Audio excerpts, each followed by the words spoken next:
ET agenda or the alien agenda or beyond our veil agenda here. Yeah, that's pretty much the same thing. Because I don't call them extraterrestrials, I call them interdimensionals. But coming to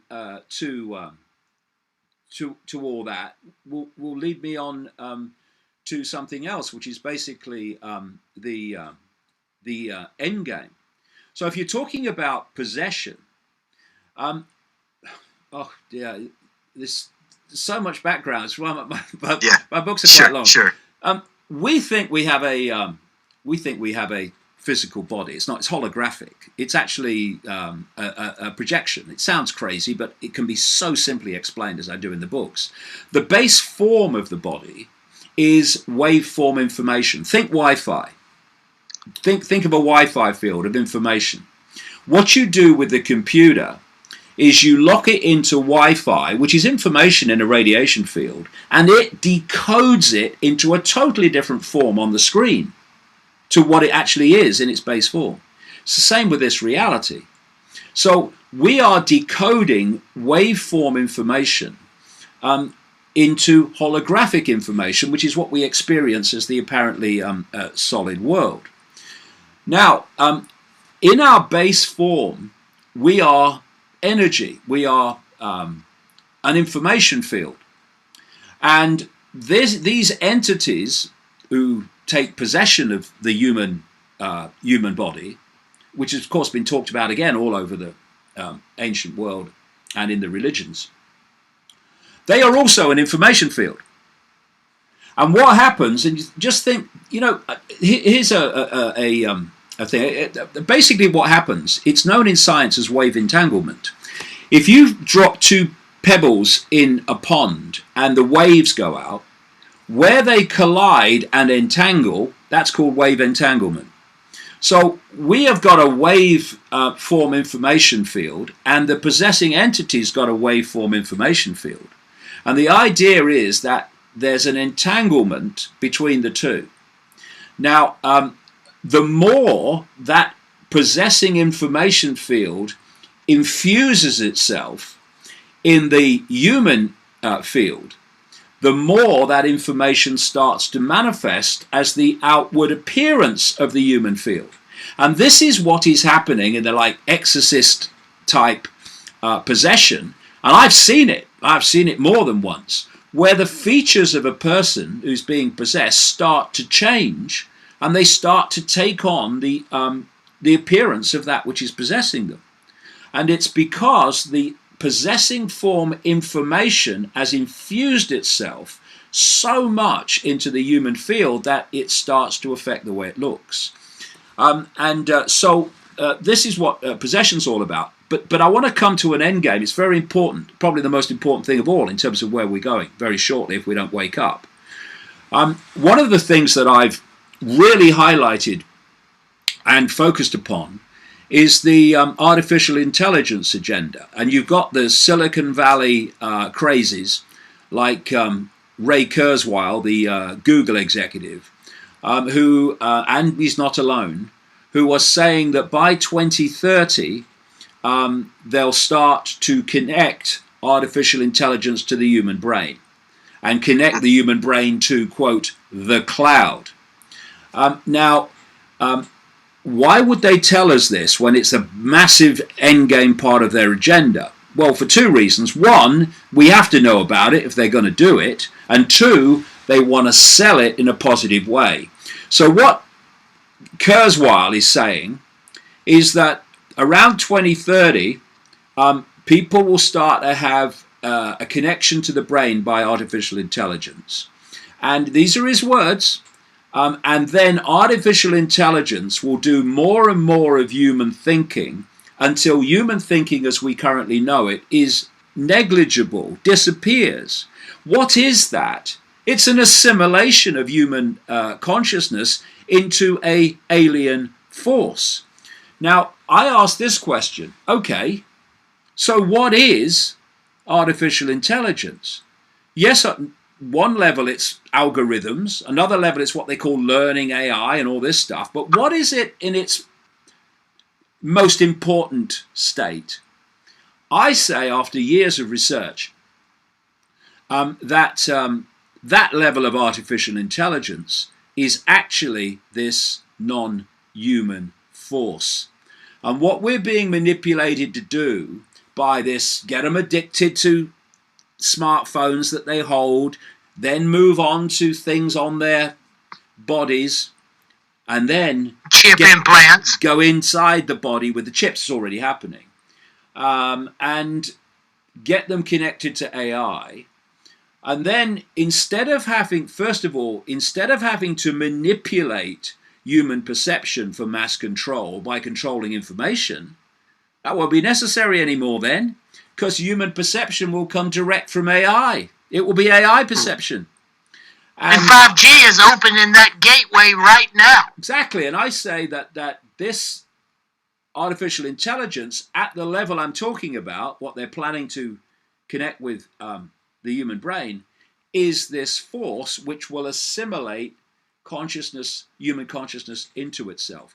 And so you've got Elon Musk, who comes out and says artificial intelligence could be the end of humanity. Yeah, true, as we know it.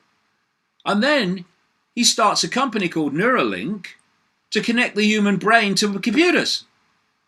And if you're going to create this Kurzweil cloud to which all minds are connected in the way I'm describing, then this cloud has to cover every inch of the planet so no one can escape. The only way you're going to do that is by projecting the cloud from space. And tens of thousands of satellites are planned, going up now, to beam this stuff at every inch of the planet.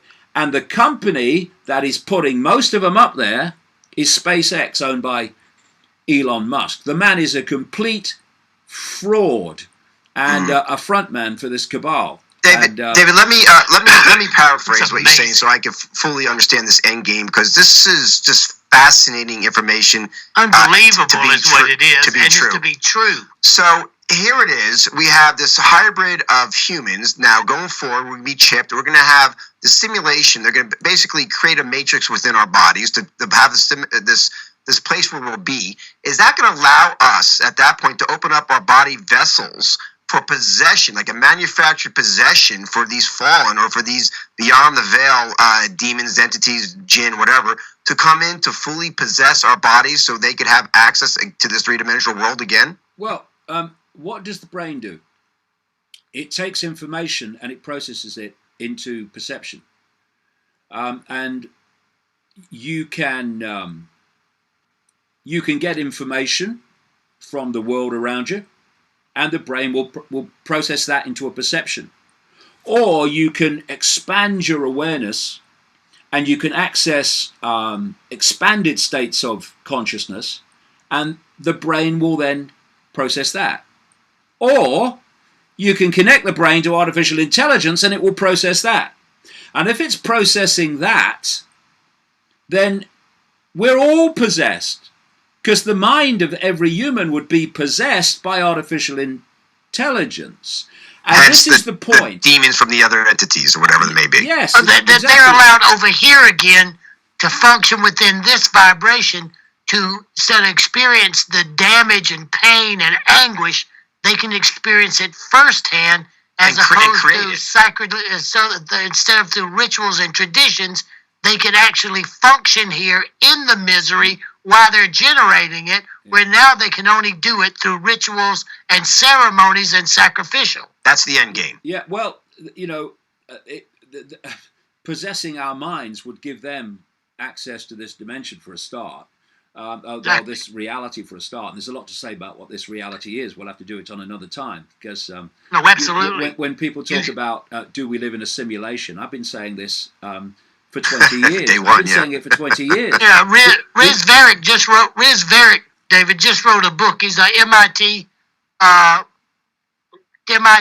AI expert in virtual reality, and he wrote a book that literally gives it's awful advanced science, but that we are living in a simulated matrix from a point of view as if you are describing right now. Yeah, I mean, I've been saying this since the turn of the millennium, nearly 20 years ago, that we live in a simulation, and now suddenly all these scientists are coming out and saying, "Hey, it looks like we live in a simulation." You know why it looks like it? Because we do.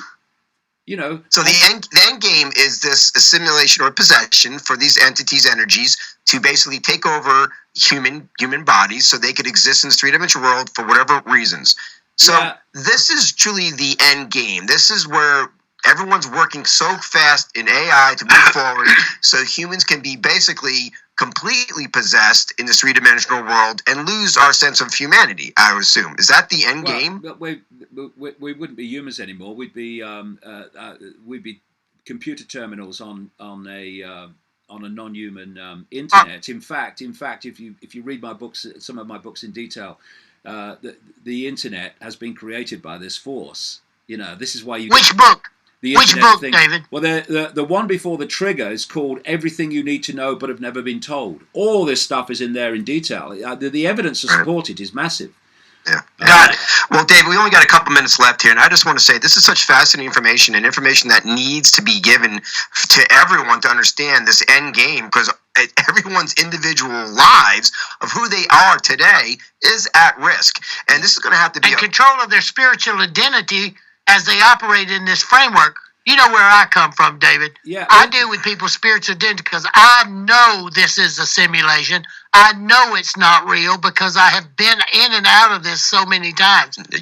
People's spiritual identity has to be protected. Yeah, this is the point, Daniel, that, you know, we can be experiencing through the body, and we can be limited to, if you like, five sense reality, or we can open our minds and access vastly expanded levels of consciousness.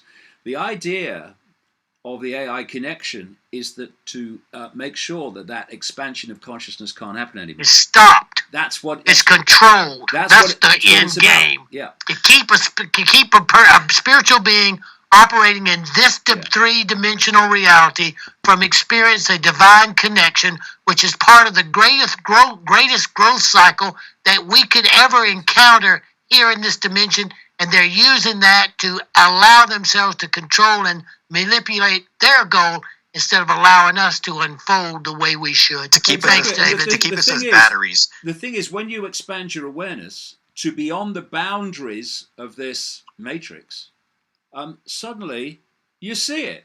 You can see it. Yeah. But when you're stuck in the matrix, when you're in the matrix and of the matrix, you can't see it. But this is why they want to suppress all the sense in the world. This is why they want to do it. But gotta say this before we finish.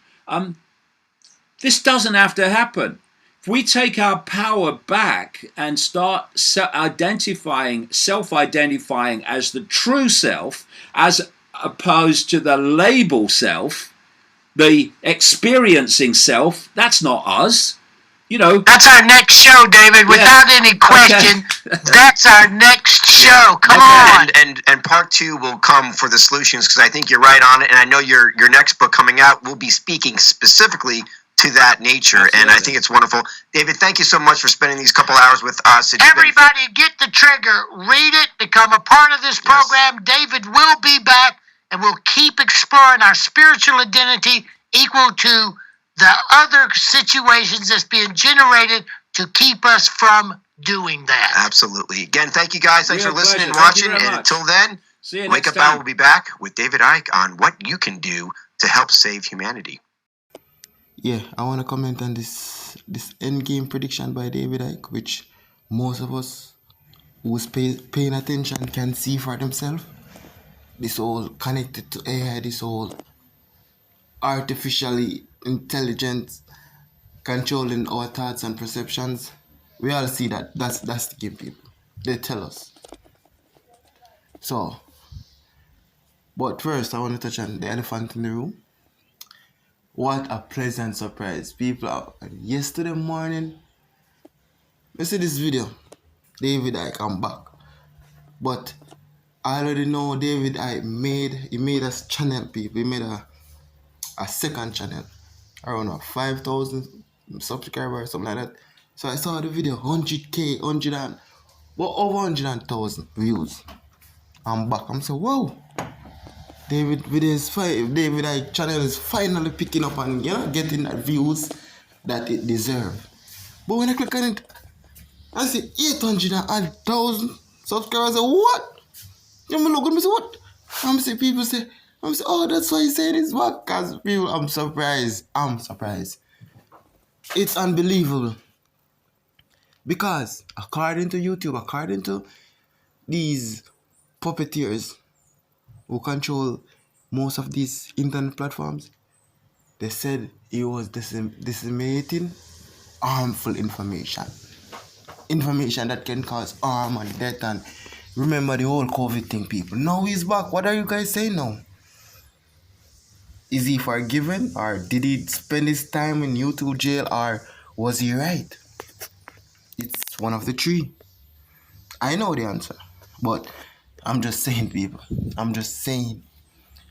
Just like this AI thing, when 70% of the population is already connected to AI, will it be then that, yes, people will be saying David is right and David is this, and who caused it?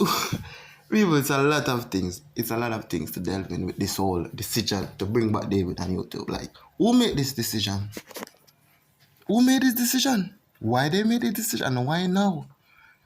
Why now? In the heights of this all planned C19, you could have talked about it right now here. That video that I watch, people, he posted a video after that. I don't remember the name. I don't remember, but I'm supposed to do roadmap, or if you can escape the madness roadmap.